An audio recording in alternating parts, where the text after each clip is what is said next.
Selain terkenal dengan dodol, ada satu lagi oleh-oleh yang sudah dikenal masyarakat luar Garut dan menjadi incaran ketika berkunjung ke Kabupaten Garut. Produk tersebut adalah kerajinan berbahan dasar kulit. Sentra Industri Kerajinan Kulit Garut terletak di Desa Sukaregang yang tak jauh dari pusat kota Garut, tepatnya di Kecamatan Garut Kota, Kelurahan Kota Wetan.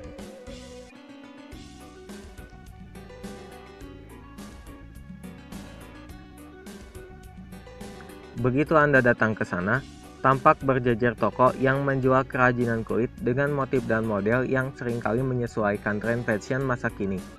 Para pedagang juga membajang topi, dompet, sandal, sepatu, dan sebagainya dengan selisih harga jauh lebih murah dibandingkan harga di kota besar.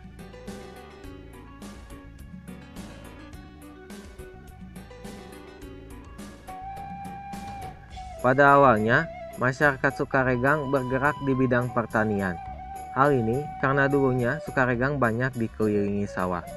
Semua mulai berubah sekitar era 60-an ketika muncul bandar kulit mentah yang memasok bahan sepatu dan sandal untuk dikirim ke Bandung. Tak lama kemudian, penyamakan kulit hadir di Garut. Hal inilah yang menjadi titik mula pemasaran produk kulit di Sukaregang. Awalnya, penyamakan kulit dilakukan dengan bahan tradisional dengan menggunakan rempah seperti kayu manis, mahoni, garam, dan lain sebagainya. Seiring berjalannya waktu, penyamakan kulit beralih ke cara modern dengan menggunakan obat kimia.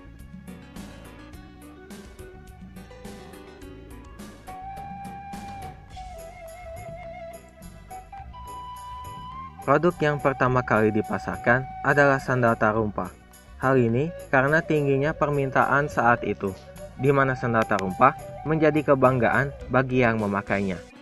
Dengan bahan serba kulit, pengguna tarumpah pun hanya dipakai kalangan tertentu dengan ekonomi cukup mapan.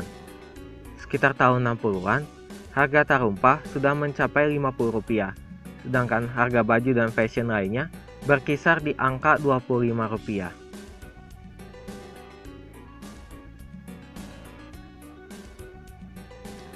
Sandal tarumpah merupakan produk yang tak pernah berubah keasliannya.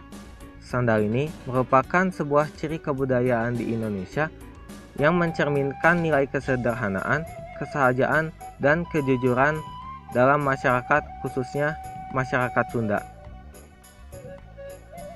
Para tokoh masyarakat, orang-orang terkemuka dalam kesehariannya selalu memakai sandal tarumpah, terutama pada acara atau kegiatan tertentu. Kemudian mereka serasikan dengan pakaian tradisional sehingga menjadi sebuah kebanggaan dan sudah menjadi budaya mereka. Sandal tarumpah memang berbeda-beda penyebutannya di daerah lain. Di Betawi, sandal tarumpah disebut dengan sandal si pitung. Di Cirebon, mereka menyebutnya dengan si jambal.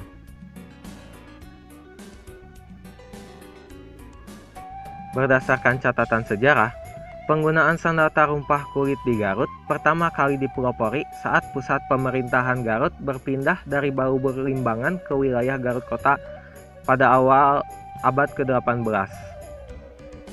Di mana dahulu biasanya hanya dipakai para menak, bangsawan, dan para bupati.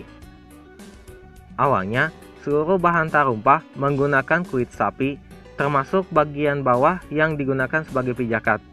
Namun, seiring naiknya harga kulit dan mulai beredarnya bahan karet mentah, akhirnya lambat laun tergantikan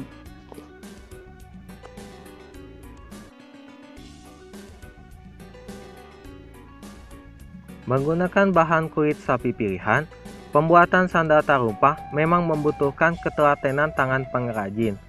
Salah sedikit bahan sandal sulit dibentuk sempurna.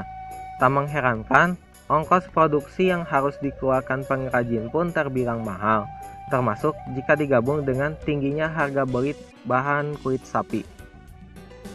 Tahapan dalam pembuatan sandal tarumpah diawali dengan membuat pola dan ukuran. Pola ini dibuat dengan mencontoh sandal tarumpah yang sudah ada dengan mengukur pada sebuah kertas karton yang agak tebal. Setelah pola didapat, langkah selanjutnya mengukur dan memotong pola. Tahap kedua, pembuatan muka atau bagian atas sandal dengan menggunakan kulit asli yang permukaannya lembut. Bahan diukur dengan pola yang sudah ada, kemudian digunting, dijahit, lalu dipasangi selang dan gesper sebagai aksesorisnya. Tahap ketiga, pembuatan alas untuk bagian telapak kaki atas. Alas dibuat menurut nomor atau ukuran yang akan dibuat. Bahan yang digunakan menggunakan kulit sol. Kulit jenis ini permukaannya keras dan agak tebal, berbeda dengan kulit untuk bagian muka. Selanjutnya, bagian permukaan kulit tersebut digosok menggunakan cairan Dilon agar permukaan menjadi mengkilat dan halus. Warna yang biasa digunakan yaitu hitam. Terkadang ada yang dihiasi dengan corak pahatan di sekelilingnya. Tahap keempat, membentuk sebuah sendal tarumpa dengan sepatu kayu sebagai cetakan sesuai ukuran yang diinginkan.